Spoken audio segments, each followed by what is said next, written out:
And oh shit. There we go. It always happens with this cuff. That's normal. Nobody saw anything. Hello everybody. My name is Denarius. For those who don't know me, I host this show called Vtuber Gaming Talk. I invite a VTuber for just an hour or so of just nerding about video games and video game related topics. And today we have the Egg Boy, the Eggman, Eggy.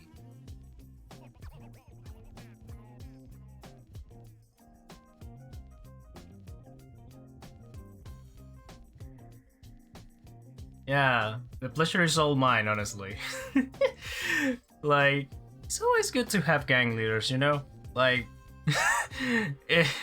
you're bound to find one or two on my side of things, you know?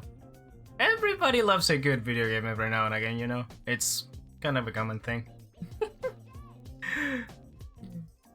Yeah. Alright, so usually the good old question to kickstart off the train of just rolling around and then just the sidetracking like hell. The question I usually ask at the beginning of this is, what are your favorite games? I usually ask for more than one, so you have multiple to pick up on.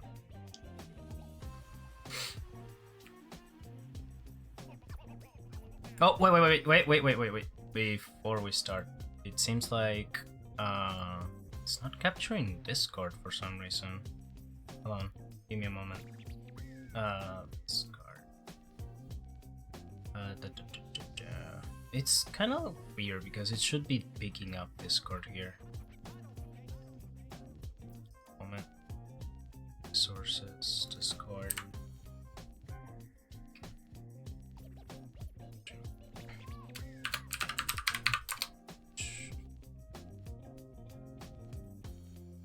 Okay, try talking now. No. Why? Why isn't it working?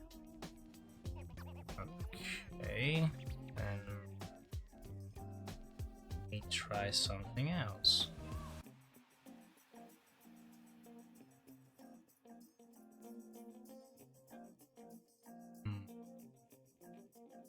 This is weird. It shouldn't happen like this.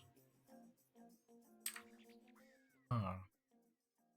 It always happens something like it this coffee is like a natural thing on VTubing, so at this point I'm kind of done, but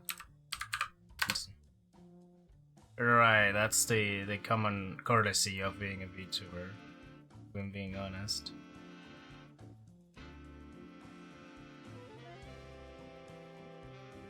Yeah, I guess so. Like, I had to click on the output device even though it was connected. Okay, hold on, give me a moment. I'm gonna restart Discord because it's just bullshit.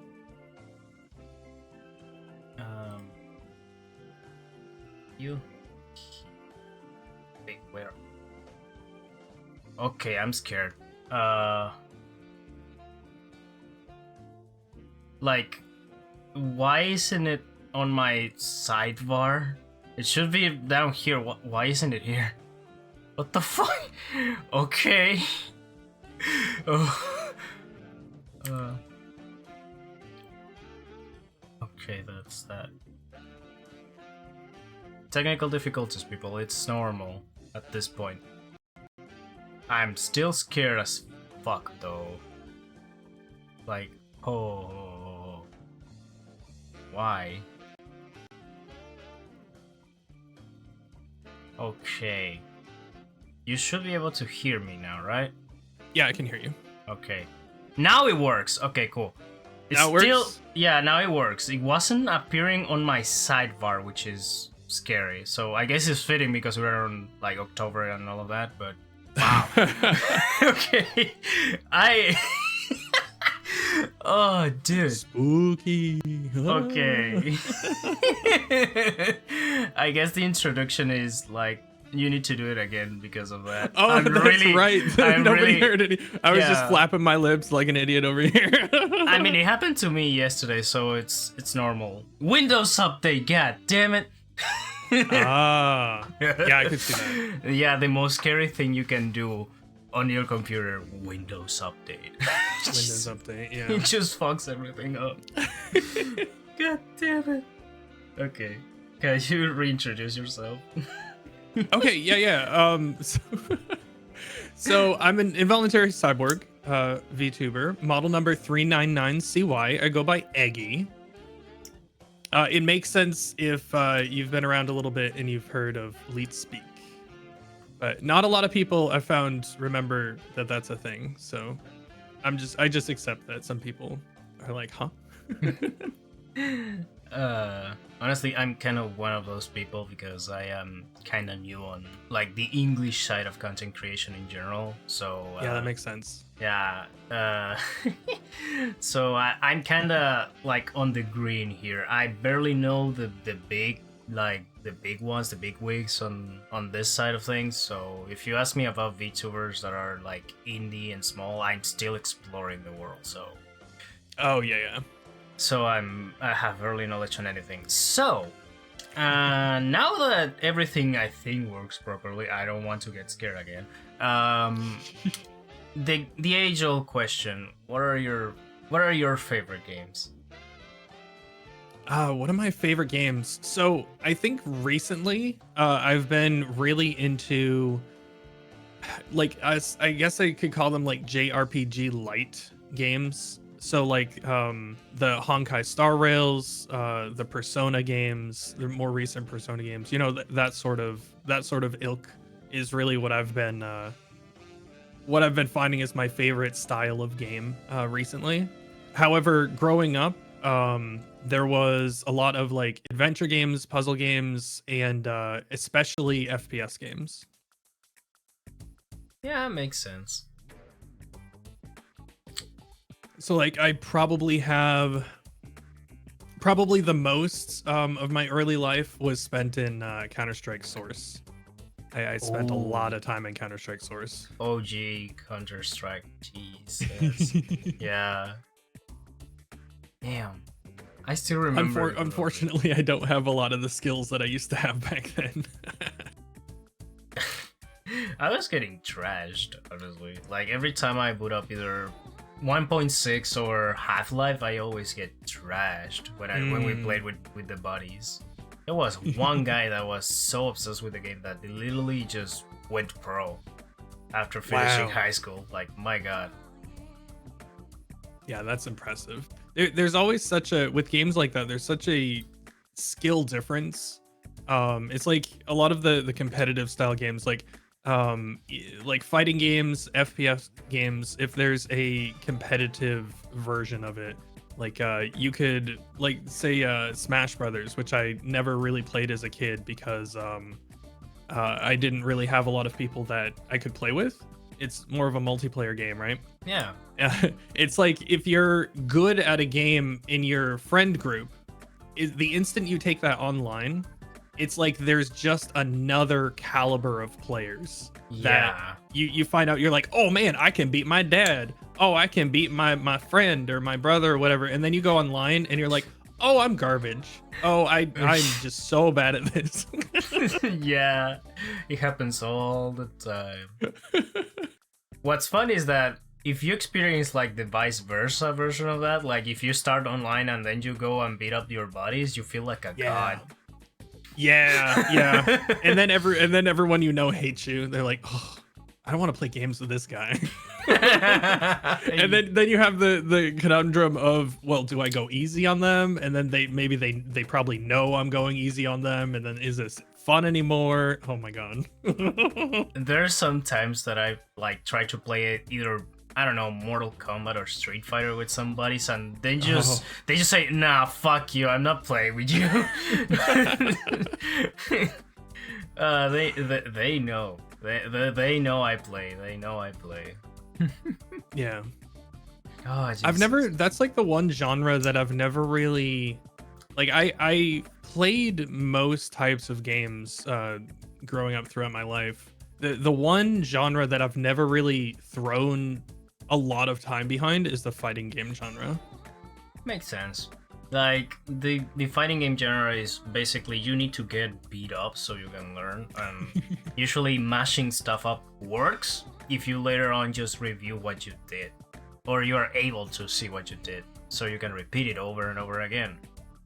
Yeah, right. Usually, now that Street Fighter 6 exists, I need to every single time everybody has like a problem getting into fighting games, I need to recommend that one, because like.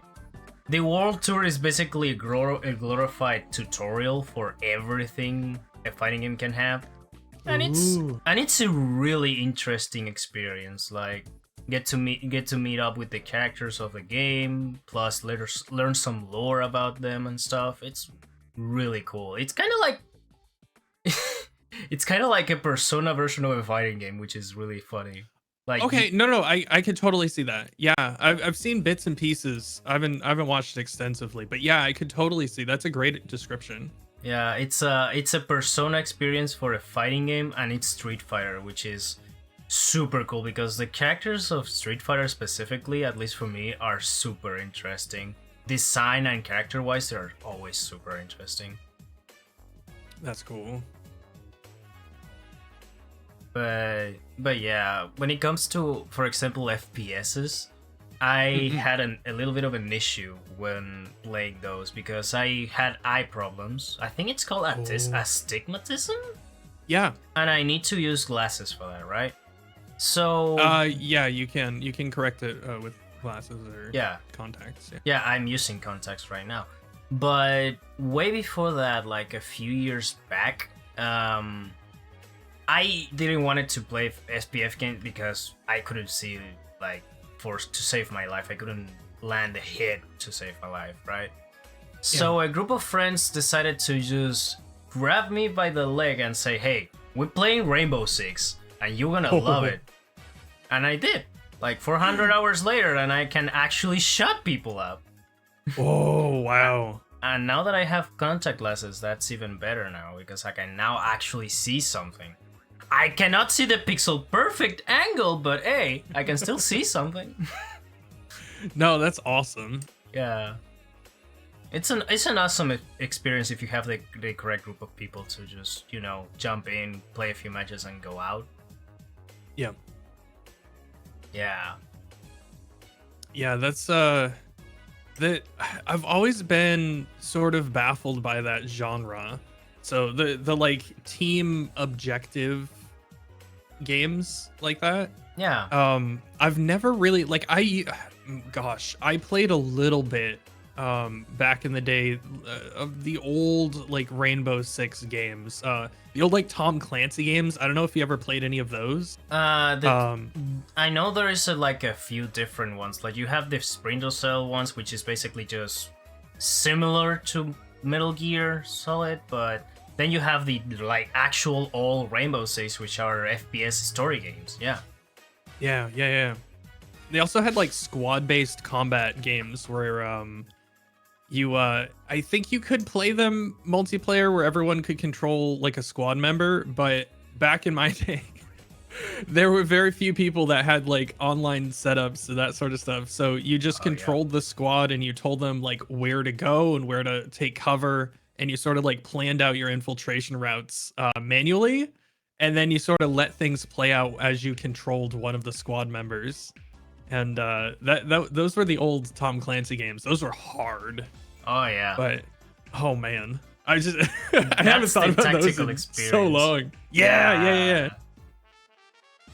You kind of have this similar thing, but you're forced to play with other people in like Siege now. Yeah. So that's kind of still a thing. That's kind of the charm of Rainbow Six Siege and at the moment. So yeah, that and the abilities, because the abilities are pretty unique. Oh yeah, true. It seems like a lot of games have that.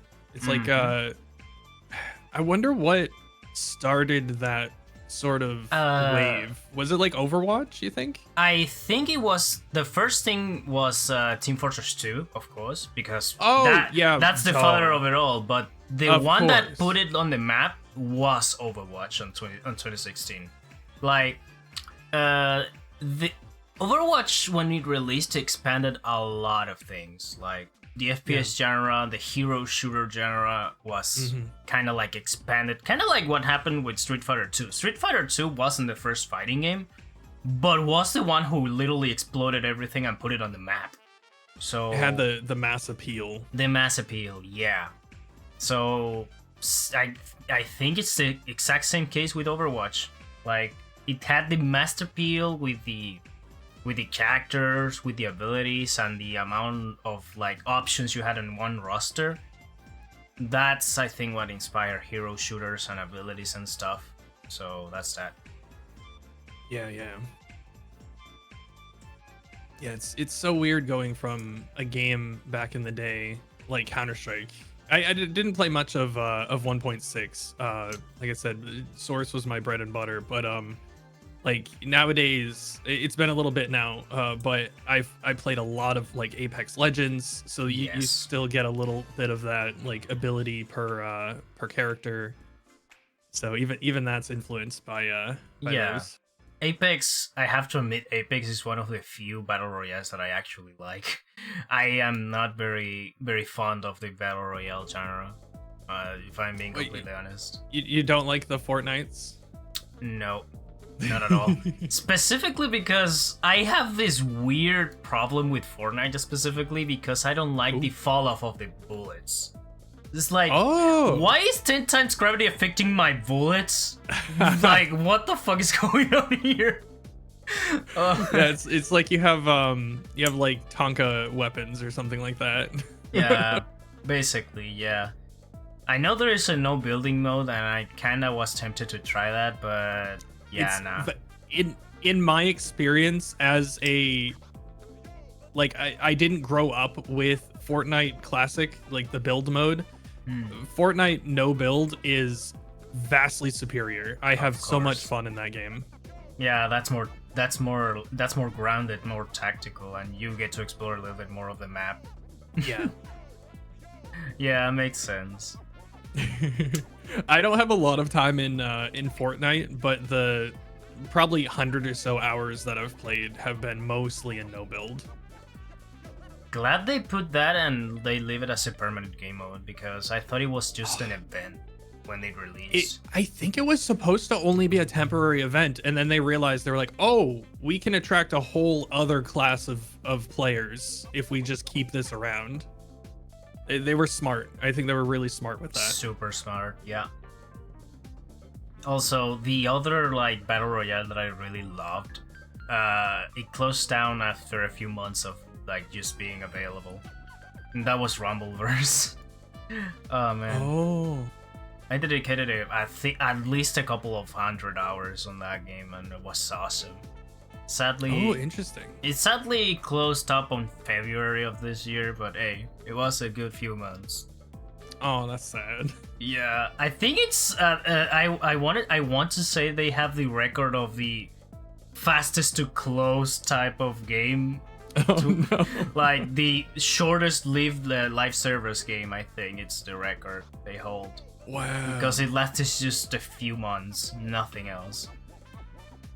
It's interesting. That's so crazy. Mm-hmm. Yeah, I don't know about battle royales, but I know there's been a couple like flash in the pan titles in the past few years. Oh yeah. Where it's all like I know there were a couple like Overwatch style clone games that looked really cool. Like they had a cool unique premise, but they were basically like it basically boiled down to Overwatch but with a twist or with a spin or something like that. Yeah, and they were like huge for a month or two. Yeah. Yeah. Like your spellcaster, your paladins. There was one more I'm kind of remembering, but I don't remember the name. Damn it. Oh well. What were you going to ask? Oh, I was gonna say what was the key appeal to Rumbleverse for you? The appeal for Rumbleverse is basically I actually have a fighting game battle royale. Like it's a wrestling game. You just have to like elbow people off a cliff or just Isuna drop them out of a skyscraper. How am I not going to love that? It's just Right? oh, it's just fun. It's super fun. That actually sounds really interesting. Like I had seen it, I never played it or anything, but that definitely sounds like a cool, unique thing. Yeah, I'm glad they gave it a shot at least. yeah, like the internet was good. Like the connections were never bad. At least as far as I've experienced. Mm. And the cool thing was you just needed to drop in one place, grab some moves, and then just start beating up people if you have a combo that you like. Is super Nice. good. Yeah.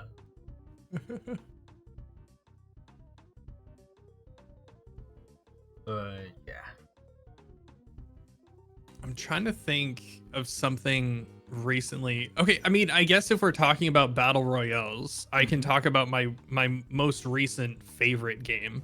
Yeah. So like for the past year, I've been kind of addicted to a game called Dark and Darker. Yes. Wait, that's a battle royale? I thought it was a dungeon Yeah. crawler. Wow. It's you have a map, you have a dungeon, and you drop in teams of 3, and I believe the max for, it depends which level you're on, but the max for like the teams of 3 levels are like 18 people. So you just drop in with a few other teams, and then you have a circle that slowly closes in, just like a regular battle royale. If you're outside the circle, you slowly get damaged, and you fight mobs and open chests and loot things, and you fight other players. And then at the very end, portals will rise up out of the ground, and you can choose to either extract with all of your stuff, or go on to a harder level with better loot and more difficult PVE stuff, and potentially another team that survives to the end goes in as well, and then you're facing off against somebody who really knows what they're doing.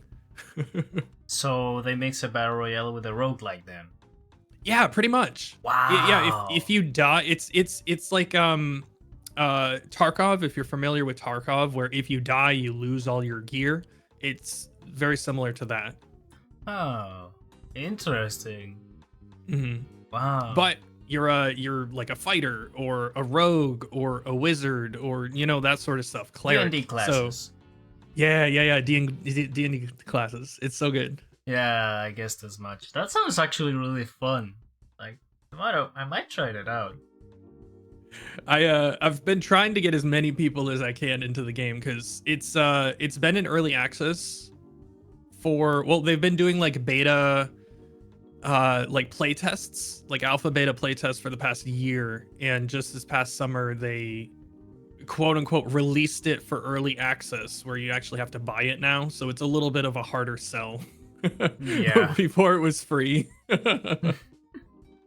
but I think it's worth it for what you described. It seems like it's worth it, at least worth a try.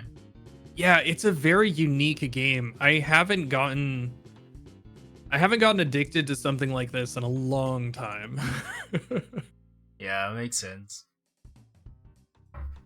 Because you got this super highs of when you go in, you actually like kill other people. You make it to the end with a bunch of loot and you make it out. And then you get the super lows of running into a really kitted team that knows exactly what their roles are in combat, and they just completely destroy you.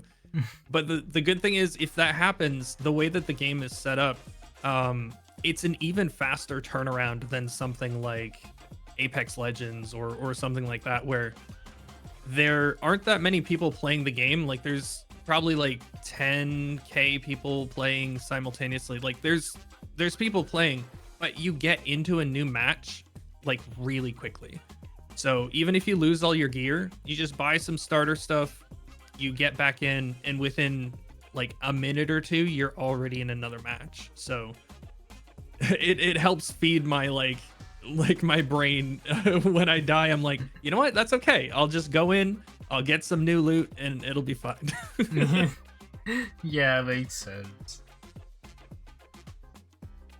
But still, an actual really interesting experience, like combining a roguelike with that. And I've been testing out a few demos, like from the Steam Fest like this week, and I have to admit there's a lot of really cool games over there, like a roguelike mixed up with Tony Hawk gameplay. Wait, with a little bit of shooting and heavy metal. That's actually really fun. Oh my god, what is the what's the name of that? Do you remember? I think it's called Motorhead, if I remember correctly. Let me double check. It should be up still. Yeah. Part of Next Fest. Yeah, it's the Steam Next Fest. Give me a moment. It's called Motor Boom, I think. Yeah, Motor Doom. That's what it's called. It's basically what the name says. It's just Doom with heavy metal and just Tony Hawk mechanics with roguelike elements. It's actually really fun demo. That's crazy. Yeah. It's actually surprisingly awesome. I will recommend you just muting the music and put something on Spotify that it's kind of fitting, like just search for Doom OST or something. Because the music, it's a little bit too much. Like, they go way hard on the thrash metal. But, hey, it's fitting, I guess. Also, you can't have a heavy metal game without the heavy metal on impossible to understand fun. It's actually really funny. I gotcha. It's that's what makes it even funnier. That's so cool. Yeah. I have very fond memories of playing Tony Hawk Pro Skater 2 in particular, growing up. Mm-hmm. So it's been a long time since I've played a game that's related to that genre. Yeah, and a skateboard game. It's Oh man, I need to actually just boot up some of those and just trying them out. Yeah, I'm kind of at the point where it's really difficult for me to jump into new games. Like I have so many things, like I mentioned earlier, like I have Star Rail as sort of like my primary game that I'm always playing, and then I'll play some other like single player game off to the side, like when I'm done with my dailies and that sort of stuff, you know. Right. But jumping into like finding new series, particularly outside of like the genres that I know, it's just like as an adult, as like I work full time, I stream like 25 hours a week, you know, that sort of stuff. It's really hard to find the time to like jump into something new. Yeah. And experience that and like see what I like, what I dislike, you know. Yeah, it's a hard thing to do, even more if you're jumping out of the genre you're comfortable with. But sometimes that's appreciated. Like, yeah. How do I explain this? When Genshin Impact came out, right? I played that for 2 years. Like, I played it for the first anniversary, almost to the second anniversary of the game. I've been there for a lot of bullshit. Yeah. Honestly, I've reached the point that the game doesn't feel like a game, it feels like work. Like, I'm entering there, do my dailies, my weekly monster hunting, and then I'm either exploring the world for materials or doing shrines so I can get artifacts for my people. It's just, no. Yeah. Like, it's just too much. Like, it gets too repetitive too quickly. And I hope start releasing like that, because I've been kind of interested in trying it out, but being MiHoYo the one developing it, so I kind of expecting it. It's very similar. The progression system is very similar. You still have to grind for relics and that sort of stuff. But I think somebody I was talking to, I don't remember who it was or if I watched it in a video or whatever, but they explained it as Genshin Impact is a full-time job. Yes. And I totally agree. Star Rail is a part-time job. You don't have the weeklies then. it's very, very light on what you have to do. It's very, very light. So if I wanted to, I could get in and out for my dailies in less than 10 minutes. Okay, so it's mega light. When it comes to Genshin, depending on the missions, that can take between 10 minutes to maybe 30, 40 at the most. Because you need to go from point A to point B back to A or something like that. I kind of appreciate the missions that just tell me, hey, go beat up this monster. That's it. Yeah. I kind of appreciate those because those are easily done if you have the correct build and stuff like that. Which by the point, I had a fucking almost 5 constellation 5 genes, so I was prepared for that. Jesus Christ. Mind you, I didn't put any money on it, and all the rolls I got, it was either Jean or Tartaglia, so I'm done. I'm happy, thank you. That's actually one thing. I don't particularly know how Genshin handled things. I've heard it's okay for free to play, but I will say the one other thing besides it only being set as like a part-time job as far as like time commitment, the free to play aspect of it is vastly superior than any other gacha game that I've ever played. Any other like of that type of game. It's just very, very free to play friendly. Yeah, when it comes to Genshin, yeah, you're not getting the 10 wishes anytime soon. Like, you need to grind for a month and at least 2 events so you can get the necessary currency for the 10 wishes. Wow. You need to actually skip a banner and plan out for the next one, or skip that one and save more for the other banner, and it's just, dude, what am I, fucking Napoleon just trying to plan out my invasion? What the fuck? No. No, I'm out. I already got what I wanted. I got the characters I liked, and that's it. I'm not exploring anymore. I'm done. Yeah. I stopped, I think, on the 3rd update of like the 3rd region of the game, and then that's it. Like, I completed the main quest of that area, and that's it. I'm done. Thank you, Raiden Shogun, but yeah, nah. Yeah, I know a few people who have fallen off the train. A couple of them have gone back, but yeah, it's the same thing with basically an MMO, right? It's the same sort of It's the same sort of right? deal, yeah. Yeah. Take the MMO aspect of it, it's just the grinding.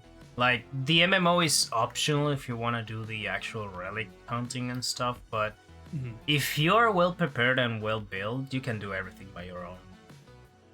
Yeah. Yeah, for sure. There are some weekly bosses that are kind of a bitch to do, but hey, there's always open lobbies you can go on and do it. Yeah, that's nice. Yeah, I think it takes like even less of that in Star Rail. Like, they have a friend system where you can offer one support character.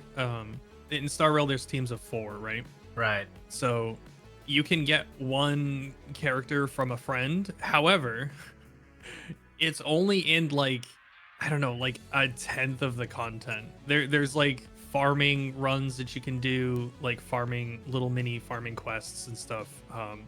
Like when you try for relics, when you're trying for upgrade materials, those things you can accept a support character from a friend.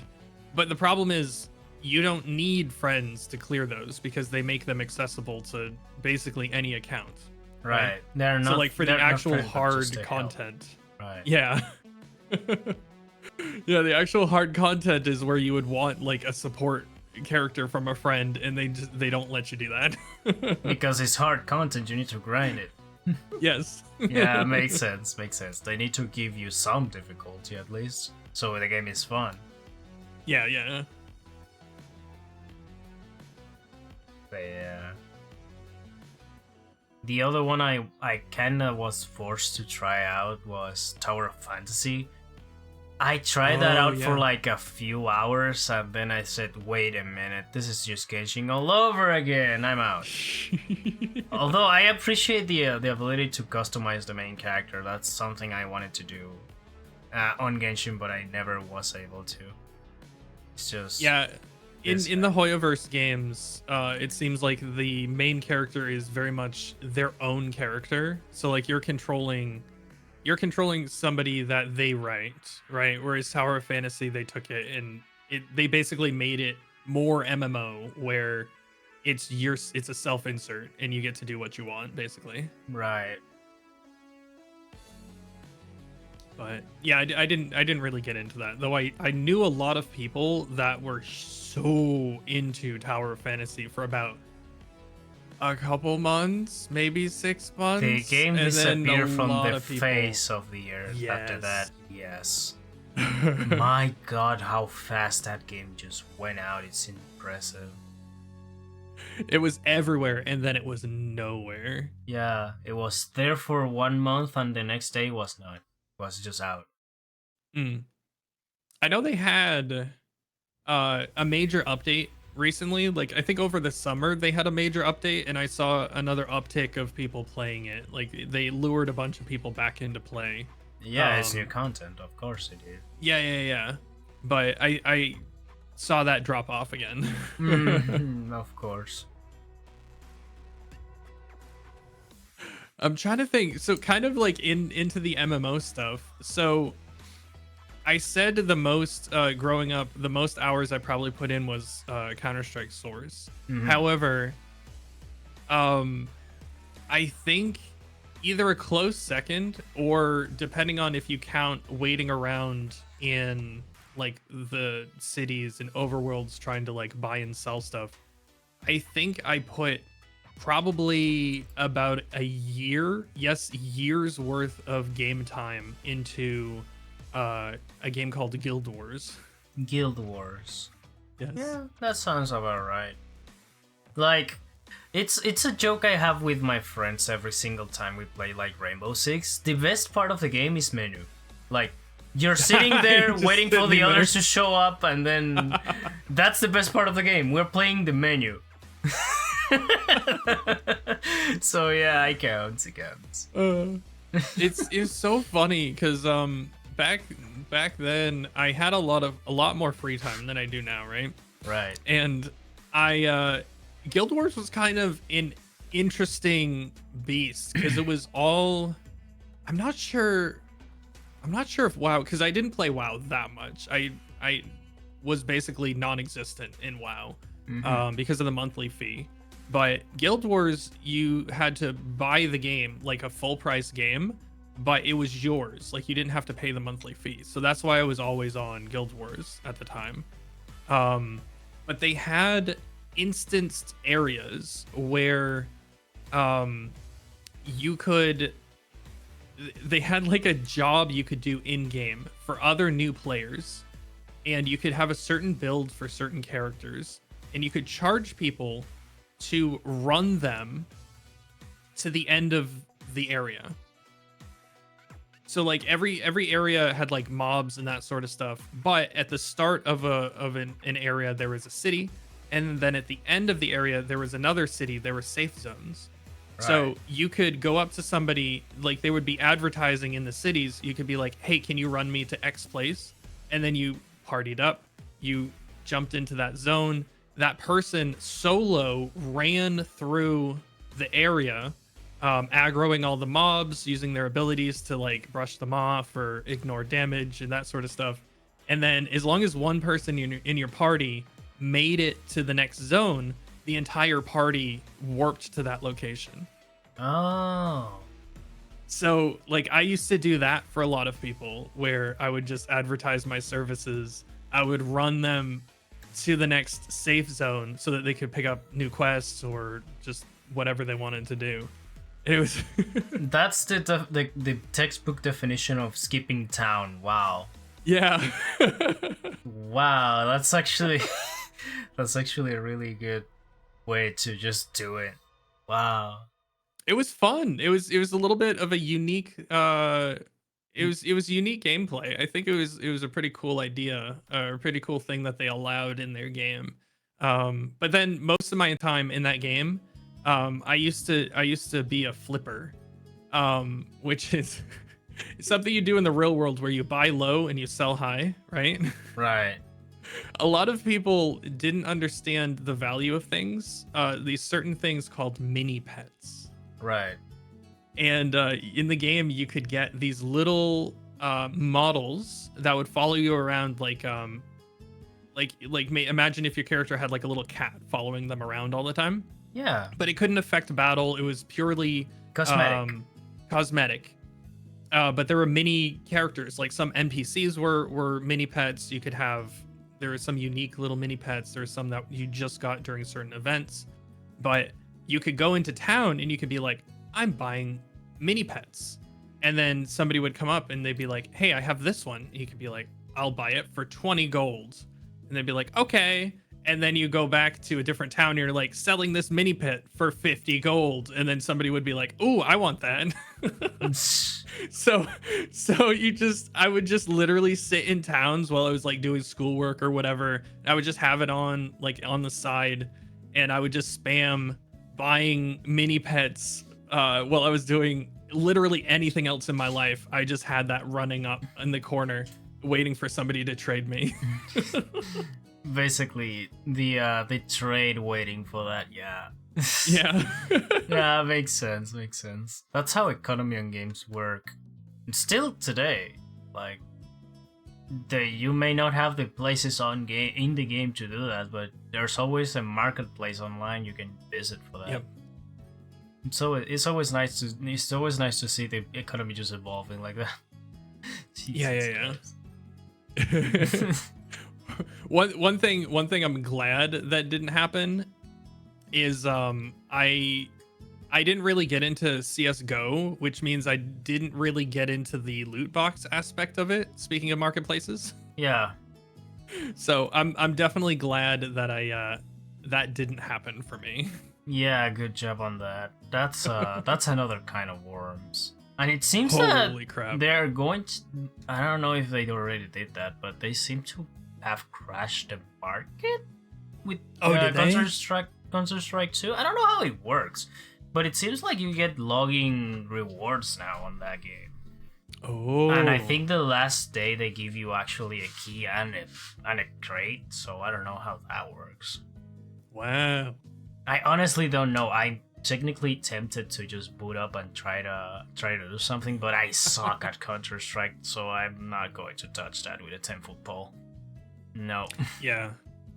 It's even for me, like I've got a lot of hours into Counter-Strike Source, but if I jump into like I've tried to jump into Go and a few other things, and it's just Not the same. yeah, it's a whole other animal. It's similar where like you're like, I should know this, but then it's not. Yeah, no, people have the reflexes of, I don't know. They have the reflexes of a bullet. They just go. They Yeah. see a pixel, a fragment of a pixel of your head, and they shoot. And the worst thing about it is that every single time you get shot, you're slow as hell. Like, and you take a long time to recover from that. Even if you're in cover, you're still slow Yeah. as hell. It's just, wow. It feels like years. You cannot move. Once you get hit once, you're a free target. Yeah, pretty much. I hate it. Like, Yeah, it's a lot more tactical. It's a lot more slow moving and tactical than other games like say the Apexes and that sort of stuff. Oh yeah, well, technically Apex is also a little bit more tactical because you need to plan out and wait to see what the other teams are doing, and if there is more than one, because you can get jumped on that game like really Yeah. fast. Knowing rotations and like when to move and where is really important in Apex. That's true. Yeah, you can get jumped pretty easily, or you can jump somebody pretty easily. Yeah, the best feeling is when you're the one that's third partying, not when you get third partied. Yeah, that's the best feeling of it. Even if you get third party, you cannot get mad at it because, well, fair. I'm in the middle of nowhere and there's two teams on Right. site, so this is what I looked for. So yeah, this is what I get. It's on me. It's on me. Yeah. Also, it's very team oriented, so you can have a rando at the other side of the map, and you're literally looting on the other opposite side. So yeah, it works like that. Jesus Christ. But yeah, that's how shooters work at the moment. Yeah. Yeah, they got man, I wish like I said, Apex is probably one of my favorite games of all time, but I haven't ever since I started this whole VTube project. Yeah. I've sort of put it on the back burner. So which is weird, right? Because like there's a lot of VTubers and a lot of streamers that specifically play Apex. That's like the only thing they do. Yeah. Same with but- Valorant. Same, I think, with Overwatch Yeah. and stuff like that. Yeah. But I recently tried to get back into Apex, and I realized that all of my muscle memory was just gone. Oh shit. It was like I was completely foreign to all of the keybinds and everything. I felt so bad. I was like, oh no, I used to be able to do this so well. Oh shit. It's one of the worst feelings in the world. Wait. You had to reinstall the game. That means maybe it just deconfigured itself. That can happen. No, I can't even blame that. I had everything saved. Oh, damn. It was just pure rust. It was just a year of not playing the game just set me completely back to noob status. God damn it. Wow. Nothing like a few matches can fix, you know? Muscle memory takes a little bit of time to just recover like that. For sure. Yeah, it's one of those things where like you need to commit yourself to at least like an hour a day just to like get back into the swing of things. Mm-hmm. And I haven't gotten myself to the point where I'm like, yeah, you know what? This is worth putting in an hour or two every day to get back to where I was. Yeah. Which, an hour on Apex is a lot of games. Like, depending on how fast you move or how fast you die. Yeah, especially if you're hot dropping. Oh, yeah. Jesus. Alright, let's talk about Persona for a little bit now. Okay. So, the only one you've played, you said, is just 5, right? I've played a good chunk of 4 because Persona 4 Golden came out for PC last year. I think like 18 months ago, something like that. More or less, yeah. Yeah, so I played a good chunk of that, and then I was like, oh, I should definitely, because I was planning on streaming, right? And I was like, oh, I should save this to stream, and then Persona 5 Royal ended up being the first one that I played on stream. Makes sense. I actually have the opposite experience. I've played the other 2 except for 5. I'm still tempted to buy Persona 5 Royal on PC, but it's too expensive. It's one of those things where it's like it just never goes on sale. Yeah, it's way too new. Persona 4, on the other hand, that was actually really cheap. Yeah, when it came out, I think it was what, $20? Yeah, because it's a port of the beta version of the game. Hell, I even played it on the original PS2, like the OG version of Persona 4, but I never beat it. Hell, I died on the first dungeon. I didn't save Yukiko in time. So that's that. No. So I dropped the game there and tried it a few years later. And honestly, that was the best idea I had. Nice, yeah. Because Golden is awesome. Like, it's an awesome experience. Oh, I want to... So my plan, since they have announced the Persona 3 remake, my plan is to play that one next and then go into 4 after I beat that. Honestly, I need to check out if they have the extra campaign that is also kind of canon on the events. because there is an extra campaign on a PS2 special edition version called Persona 3 Fest, right? Yes. You have two campaigns, the main campaign and then the extra campaign that takes place after the ending of the game. So Oh, is that what it is? yeah, that's what it is. Basically, you have two canon events there. So I don't know if that's going to be included on Reloaded. If it is, cool. If it isn't, well, GG's.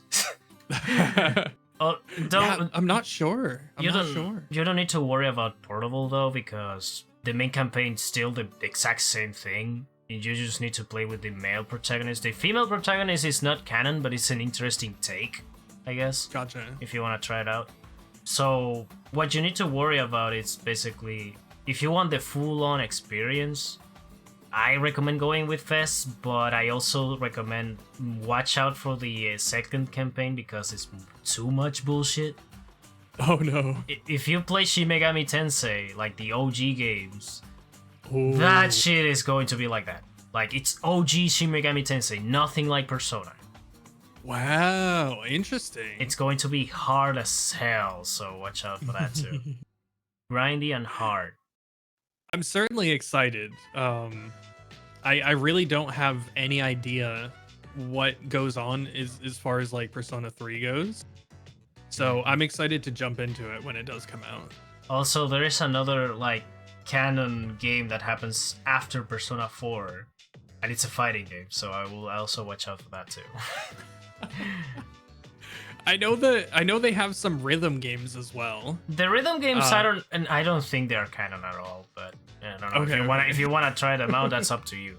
But as far as like the canon goes, Persona 4 Arena Ultimax is like the only side game that has like canonically continuation for everyone. Like for the Persona 4 cast and the Persona 3 cast, both have continuations there. Really? And it's really cool, yeah. Oh, okay. I'll have to check that out then. Yeah. It's an actually really fun campaign.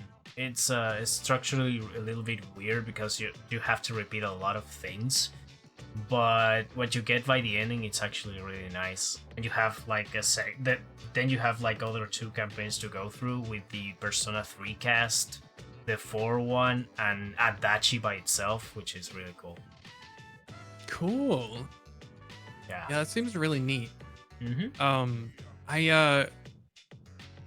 Like I said, I just finished Royal earlier this year. And I'm playing through currently the main game that I'm playing right now is Persona 5 Strikers, which is a continuation for 5. Direct continuation from 5, yes. Yeah, I need to play both of them.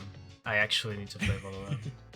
I don't think the Persona 5 Tactics that is coming out is going to be continuation of anything, but it looks fun.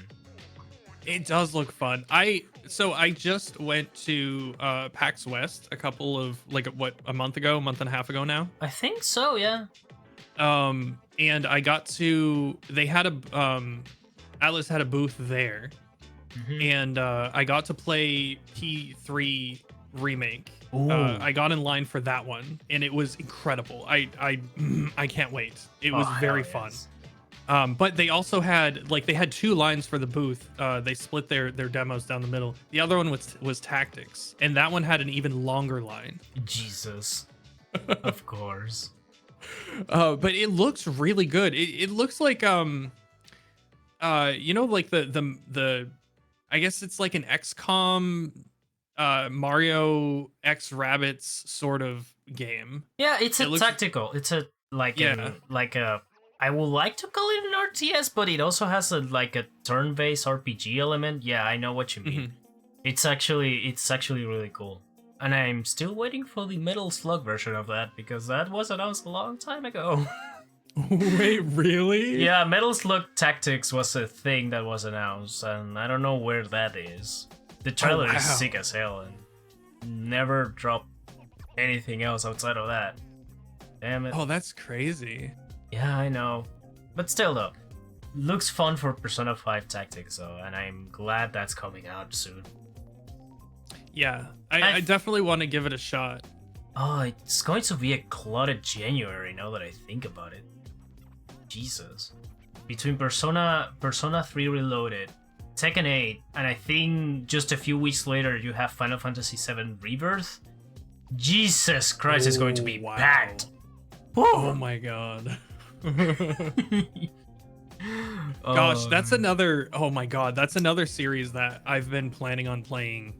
That I really want to play on stream is the Final Fantasy 7 remake series. Yeah. I want to try out the OG, honestly, first off, because they say it's different compared to the remake and story. Like some beats are different and stuff.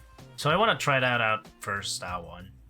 I think I got the original story. Yeah. I think I got to I don't know which point I got. I think I got to Costa del Sol, I think it's called, the place, but I don't know. I know it's still like barely anything, but I know I got some progress, and that's something. I still need to restart it and do it all over again, so I can just blast through it. I don't know if I'm going to do it on stream though, because RPGs are long as hell, and I don't have the patience to have that many streams or to wait a week to play a game. Yeah. I'm rather everyone sort of gets on my case for my Persona 5 playthrough. I started it in October of last year, and I finished it in March of this year. Yeah. See, it takes a while to finish a game on stream. Yeah, it was almost 300 hours. Yeah. Like in my case, for example, I compare my gaming hours before starting stream and then after streaming, and I can finish the whole Yakuza series in 1 month. No, wait, in 2 months. Whoa. Like from Yakuza 0 to Yakuza 5, more or less. Yeah. I can play through those in just 2 months. If I had to stream it, I will take at least 2 years. Or at least 3 of those games. It's crazy how much it adds. Yeah. It adds up a lot. And that's ignoring the side content, like the submissions and stuff, and just going through the main story and just grabbing the necessary experience from battles and stuff. It's just insane. Hell, I'm trying to blast through Kiwami 2 at the moment, and it's taking me a lot. Oh my god. Yeah. I mean, that's another. Gosh, that's another one. This previous Steam sale, I think it was the spring or the summer one. I went through. I was like, the summer one. I was like, oh, all of the Yakuza games are on sale. I've always wanted to play through those, so I currently have. Yeah, I currently have 8 Yakuza games sitting in my Steam account, waiting to be played. Probably will be years from now, I'm sure. Cool. Just don't worry about Ishin, that's not canon, so if you worry about the story, you can play Ishin at any moment and it will not affect anything. Gotcha. Also, yeah, I've got... what did I end up with? Fair warning about Yakuza 3, the controls are going to be a little bit clunky, but outside of that, the game is actually really cool. Like original 3 or remastered 3? Both, but more. I think it's more noticeable on the OG, but I am not sure about that. I know it's clunky because I played the remastered version, so fair advice there. Gotcha. Yeah, I'm planning on replaying that one because I'm going through the series myself too. That I got also on the offer. Nice, yeah. Yeah, I already had Yakuza 0 and Kiwami 1 and 6, so I just grabbed the rest of the games on an even cheaper price. Yeah. Dang it, Gaben. Just stealing money from us. And I still need to give it for Yakuza Like a Dragon because I actually want to have that on the back just in case. Oh, yeah. In that sequel, the Like a Dragon 2 is coming out, right? Like a Dragon 2, technically it's Yakuza 8 at the moment. So, yeah. Yakuza Like a Dragon is technically Yakuza 7, and the next one, Infinite Wealth, it's Yakuza 8. That's why you have the infinite symbol, is because it's an 8. Actually. Oh, because it's 8. Oh, that makes sense. Yeah. Wow. Also, Yeah, the I've watched a bit of the gameplay here and there for a few of the games. Like some of my friends have streamed playing it, and it just looks so fun. I'm just such a fan of like games based in Japan, and these have just you can do everything in these games. It's just so cool. Yeah, and the next one it's based on Hawaii, which is even funnier. Oh my god. they, they they announced a bunch of things on the Yakuza Direct they did for Tokyo Game Show. They announced a few things outside of the like English voice cast, which I think is the second time they use it since Yakuza Like a Dragon. So they have some new people for some of the characters, and they have, for some reason, they decided to announce one of the main bad guys is going to be Danny Trejo. So, my god! I'm like, what? Oh, and they show the footage of who that guy is, and it's literally fighting with 2 machetes on the hand. So, yes, perfect. Okay, checks out. Checks out. I love it. Oh my god. And then you have the spin-off that is coming out that is also canon, supposedly, which is Like a Dragon Gaiden, the man with that decided to change the name. I don't know why they decided to have the title of a manhwa for a fucking video game, but okay, I get it. It's interesting because it's a prequel. It's just one of those light novel titles of a title. It's basically just what this character was doing before the events of this game. That's funny. It's a prequel to the next game that comes next year. It's actually really interesting. Oh, weird. Yeah. The Yakuza series goes ham on some areas, so that's going to be interesting. I just want to be in on all the memes. Like I want to know. Like I'm familiar with it through so many different vectors. Yeah. But I've just never played them. You will get familiar as soon as you boot up Yakuza 0 and get to chapter 2. Trust me. It's one of the best introductions for a character you will ever see. Oh my god. Oh man. I'm so excited. I know that like basically all of the Yakuza games, like there's almost unlimited like replayability. Like you can go through a bunch of mini games and that sort of stuff. Like you can take as long as you want. Yeah. But I'm pretty sure as far as like if you were to compare them to other like JRPG light games, because it's not a strict JRPG, but there's a lot of the elements there, right? Yeah. And some elements are different depending on the game because they changed the level up system, or they have this little like different tree for this game compared to this other game. But that's at least as far as I've noticed on the different Yakuza games. I don't know how it works for Yakuza Like a Dragon though, because that's an actual RPG. But I have to check on that because it's always cool to know how the level up system works on these games. Yeah. But it's a cool gimmick. I'm just trying to compare it to my experience with my recent experience with Persona, whereas like the main game, like if you're trying to just do the main story of Persona and get through all of the main content and finish the game for Royal at least, I think the fastest you can do it is like 80 hours, like 70 or 80 hours. But when I was looking at the Yakuza games, you can get through just the main content in like 20-ish to 30 hours. Yeah. If you're trying to like speed run to the end. I mean, you can do that. Hell, it's even less time if you skip cutscenes. Because the cutscenes for each chapter and every time you do something, it's what takes the most time of it. But if you just run from point A to point B, do the thing they ask you, or just tank the cutscene, yeah, that's basically just it. It doesn't take that much time at all.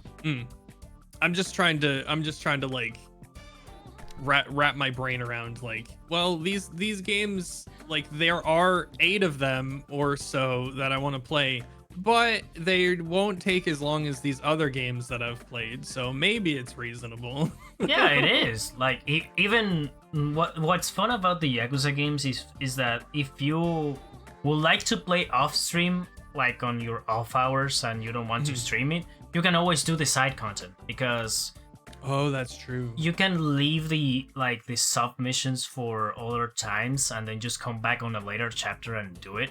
And every time you get into a new chapter, there's a possibility of having new access to other sub stories. Hell, even one tactic that I usually like to do is that I leave at the tail end of the game before going to the final section of it and start doing everything, because at that point you have access to everything on the game. Like the 1 or 2 maps depending on the game, you have access to all the characters depending on the game, and you have access to all the sub stories depending on the game. So yeah, you can just do the side content at the tail end of the game and then just 100% complete it there. Gotcha. Yeah, that makes sense. There is also New Game Plus if you like to just, have your character explore the city without the ties of the main story and just explore every single corner, do every single thing and stuff. Oh, that's neat. Yeah. There is also some of the games that have like a second sub-campaign for some minigames. Like in Yakuza 0, for example, you have economic management for some like real estate stuff, and then a cabaret club management minigame that have their own stories with them. And you'll learn something very neat if you complete them. That's so cool. I've heard amazing things about this specifically like the side content and the mini games for the Yakuza series. They're just like a cut above everything else as far as like that goes. Yeah, the sub stories are like a completely different game in some areas. Like, what happened to my serious Yakuza drama here? Is this just a guy taking photos of another guy? Like, what the hell? It's just it just goes for the funny sometimes, or sometimes for the actual like less live lesson for the thing. Like, hey, don't do that, that's weird, or hey, don't do that, that's bad. Sort of morale lesson, you know? Right. But yeah. I have on the topic of because you mentioned 100%ing or stopping right before the end to do the side content. I have a bad habit of doing that for games, but getting lost in the weeds and never finishing them. Makes sense, yeah. Have you ever heard of a game called The World Ends With You? Yes, I've heard of him. I heard of that. I think it was originally a DS game and then they re-released it for the Switch. Yes.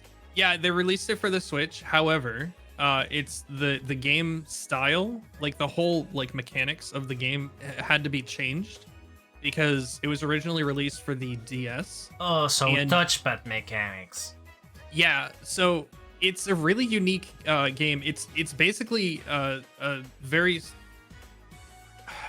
it's not very traditional, but it is a JRPG style game where you collect pins that monsters will drop, and you collect pins that you get from quests, and each pin will give you a special ability.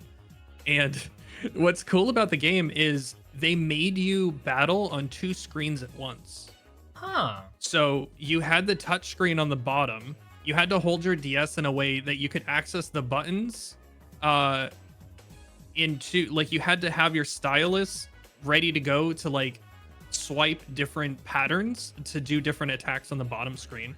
And then on the top screen, you had a second character that you controlled with the D-pad and a couple other buttons that you were using.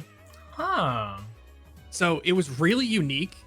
It sounds like it would be insane and really dumb and really frustrating, but once you play through like the tutorial and you get like an hour or 2 into the game, it becomes actually really organic and it feels really cool to be able to do.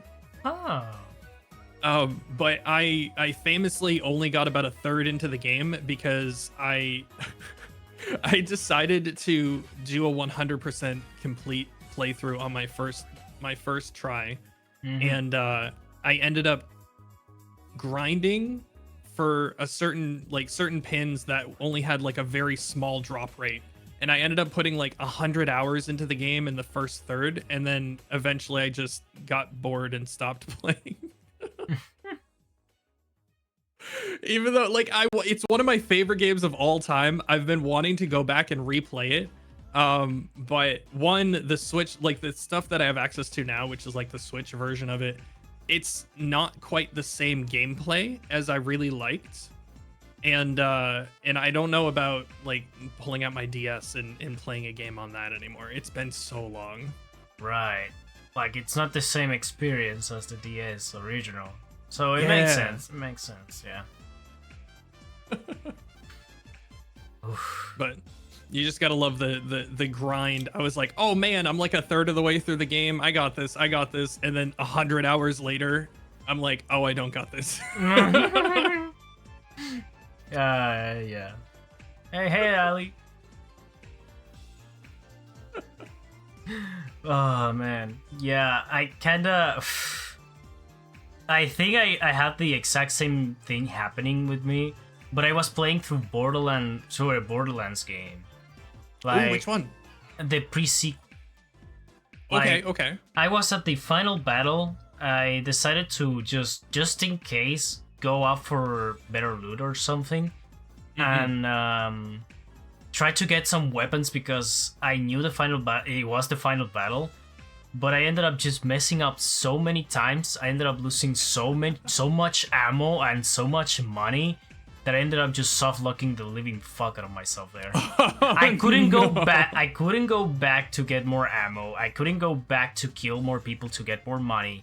I was trapped there with my weapons and no ammo. Just the reserve you get every time you respawn. Yeah. And every time I respawn, I lost money. So, yeah, it was bullshit. It was so much bullshit. I was playing Athena on that run, I remember. Damn. Oh, wow. It was so bullshit. God, the pre-sequel, I did finish that. It's a good game. I think it sort of pales in comparison to the rest of the series, though. I mean, if you ask me the order of like which one is the best, number one is of course Borderlands 2. Then yes. I think it's OG Borderlands on second, and on third is the pre-sequel. I still need to try out because I have it. Like I need to try out Borderlands 3, but I think that's not going to pan out. I think it will be better than pre-sequel, but I'm not sure. Yeah. I enjoyed 3 for what it was, but it had basically none of the magic that I enjoyed from specifically 2. I think 2 is what put Borderlands on the map. It really gave it its identity. It solidified everything about the series. And it was just, God, if anyone is watching this and likes FPS games and has not given Borderlands 2 a shot, please give it a shot. It's awesome. It's so good. It's a really awesome experience. It's really awesome to just experiment with the characters. Even with the main 4 you get on the basic edition of the game are more than enough. Not even the DLC. Yeah, the DLC go crazy ham on some of the abilities. Hell, I love Craig. The DLC is just worth it for that guy only, but yeah, having to experiment with Salvador, Zero, Maya, and the Sarge is just interesting. I'm a turret gamer, so I was very happy with the Mechamancer. No. You allow me to put down turrets anywhere, and I'm super happy. I didn't really play much with the Necromancer though. I need to try her out a little bit more. I just sticked up with Craig because I could just explode everything on my area. It was just awesome. Just see the fireworks. Yeah, I liked it's been so long, but in the original game, there was the dude where you could drop a turret and it would give like a field around it where you would regen health and ammo. And it wasn't even broken because it didn't even do that much damage, but it just gave me so much like feel goods Yeah, that I would sustain. just have this thing that I could put down and just regen ammo and don't have to worry about it. Don't have to worry about finding and picking up like anything. We're self-sustaining, and it was just the best feeling ever. Yeah. Also, I'm good. How are you today? Hey. Oh, me? Yeah, it's the Ali is asking here on the chat. How are we? Oh, I see that. Yeah. I'm doing pretty good. Yeah. Yeah, It's we're fun both talking doing- about some games. Yeah, we're just I'm nerding awake. about. I'm happy. We're just nerding about stuff. Yeah. Also, it's crazy early, yeah. Directed towards both of y'all. Yeah. Yeah, we're good. We're Gucci. We're just hanging out, you know, the usual. But yeah. The turret. I'm still wondering who does that in Borderlands 1. I'm looking.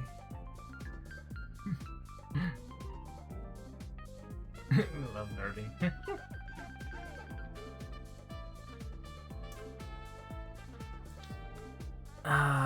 Don't think it's Hammerlock, no. He's not a playable character. I know her. I know who their sister is a playable character on pre-sequel, but that's it. It was Roland in the original game. Oh, Roland, right. Yeah. Right. Huh. Roland. And then yeah, it makes sense. yeah. I remember Mordecai was the sniper, so I think you have something related to sniper rifles. I don't remember the name of this. He had Bloodwing. You remember Bloodwing? Yeah, the bird. Oh, Yeah. Oh man, funny enough, I met all of these characters on Borderlands 2, so they were already like set up as legendary vault hunters. Oh yeah. So the introduction for Mordecai, for how's it called? The king of this place, I don't remember. Brick. Yeah, Brick. Oh yeah. And then the introduction of the Phoenix, which was the OG Siren for the first game. I don't remember the name. Never. Oh yeah, Lilith. Yeah, Lilith. Yeah. Yeah. It was just what the hell. Yeah, starting with two would be interesting because you don't have a lot of the backstory, but like obviously it's still fine because like you're a fan of this series. Plus, they reintroduced some old characters like Marcus, Dr. Seth, Hammerlock, and stuff pretty well. Gosh, that's it's such a good like the I always played single player because I never, like I said, growing up I never really had anyone. I grew up in a time and a social bubble where everyone was like, you play games online with strangers? You talk to strangers online? You know, so like I was that era. Yeah, makes sense. So like I still haven't had like the full like Borderlands 2 like 4-player co-op experience, but I've heard that it's very, very good. The co-op experience of Borderlands, yeah, it is pretty good. I've played very little of it because I'm also kind of in the same bubble, you know. In my time, it was either you play League of Legends with us or you play nothing. we don't play with you. Like, yeah, even if I play League of Legends, I'm not playing with you, trash ass. Nah. Like, nah, if you're going to be that kind of guy, nah, I'm playing alone, thank you very much. Oh my god. That's, you know what, that's one thing, since you mentioned it, that's one thing, again, I am glad I never got into, was MOBAs.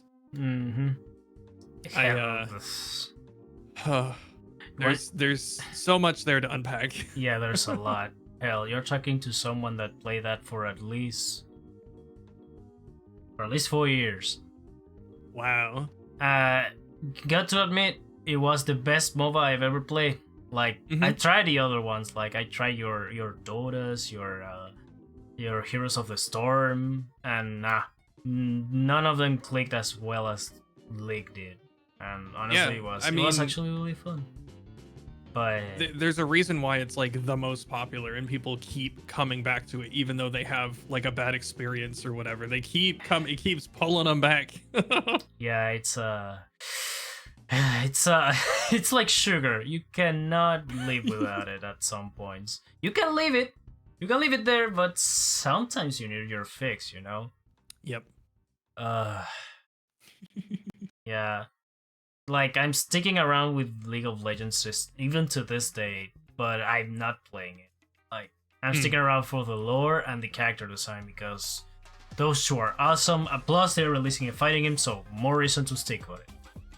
Oh, are they? Ooh, Yeah. that sounds interesting. Project L. It's aimed to be a free-to-play fighting game that everybody supposedly can get into. So it's one of those quote-unquote easy to grab, hard to master type of games. Nice. So, Yeah, that's cool. Yeah, they already just dropped the first like couple of characters they have on the roster. Like I think it was Ari, Laoi, Yasuo, Echo, and Jinx. So far so good. Oh, and Darius.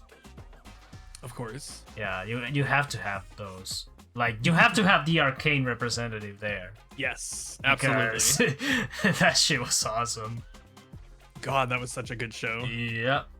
Waiting for season 2 with open arms. I'm loving it. Wait, have they announced anything regards to that? No, outside of they're doing it.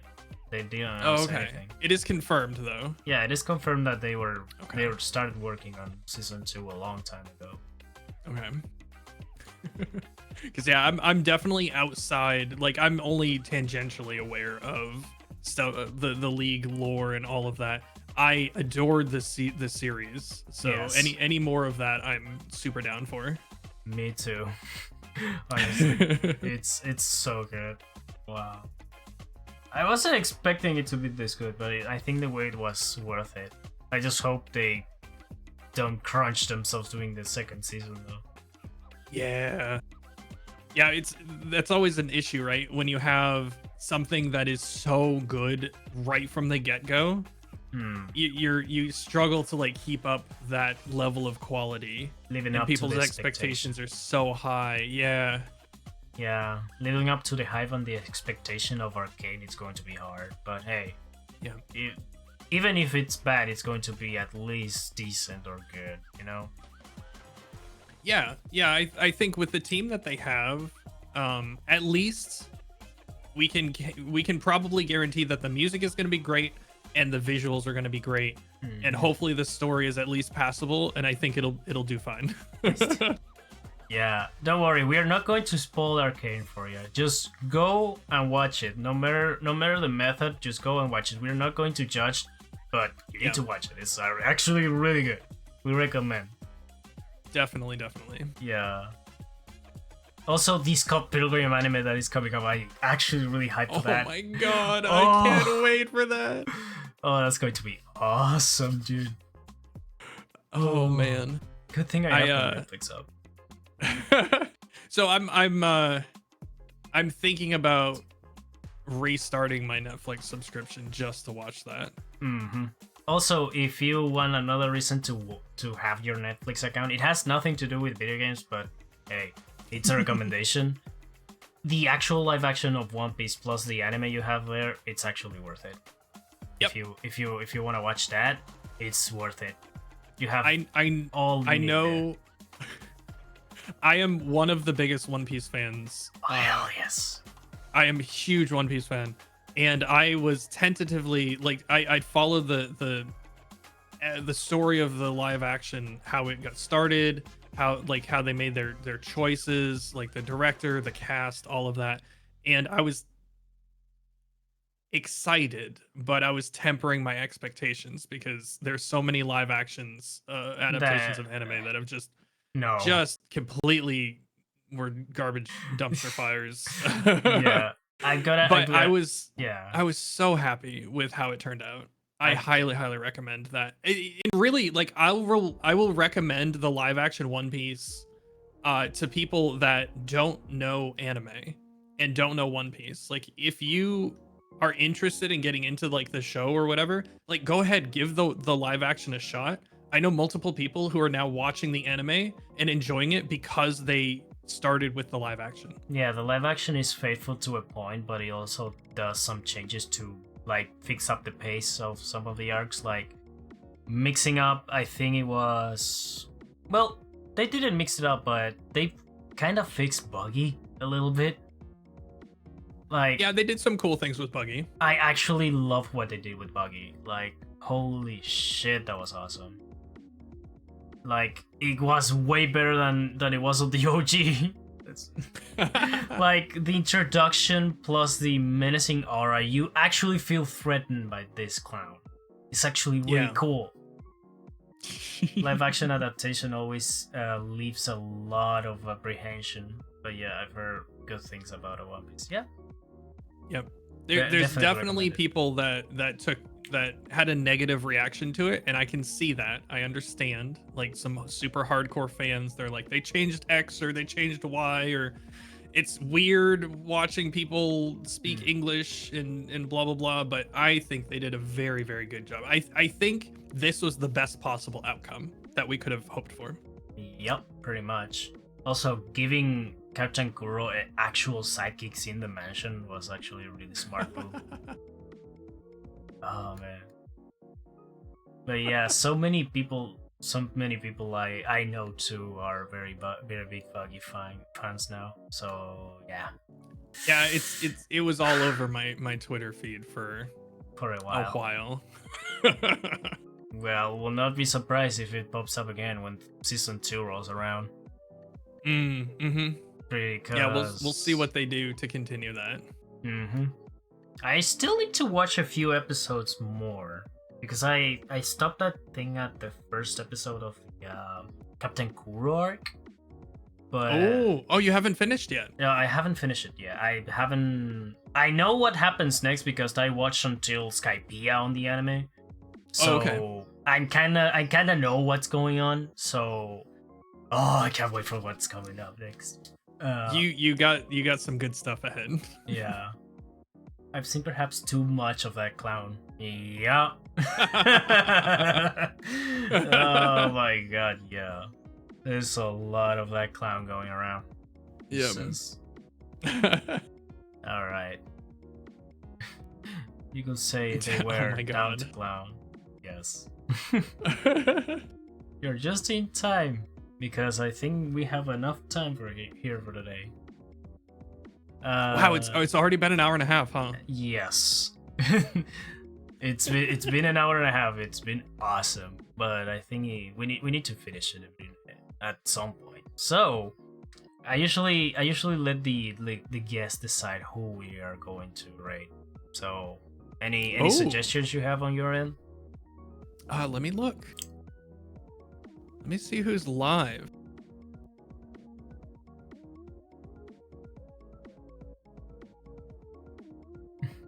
Oh, we can do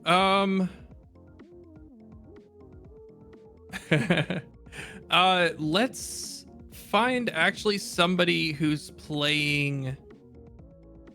Let's find somebody who's playing Dark and Darker, I think. Oh, and we'll show y'all some gameplay of Dark and Darker. All right. Let's see. Let me copy this name. You know Horatius, the dwarf?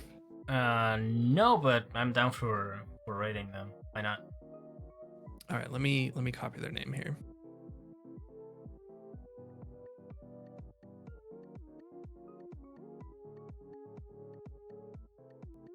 There we go. There we go. I pasted it in the Discord chat. Okay.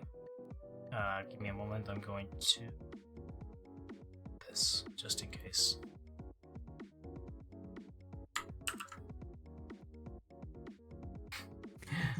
Man, that name just reminds me I want to play some Deep Rock Galactic after this. Oh, that's another game that I know some friends who play a lot of that game, and I haven't quite taken the dive yet. Trust me.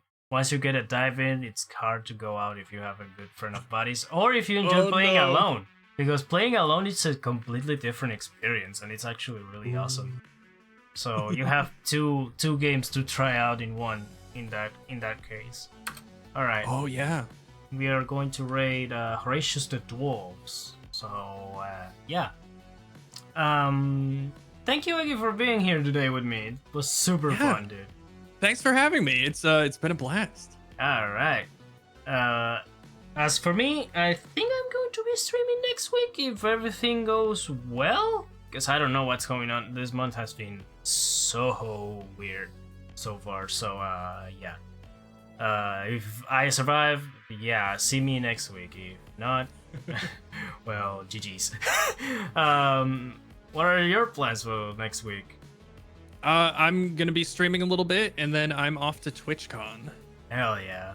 Travel safe, buddy. Travel safe. Thank you so much.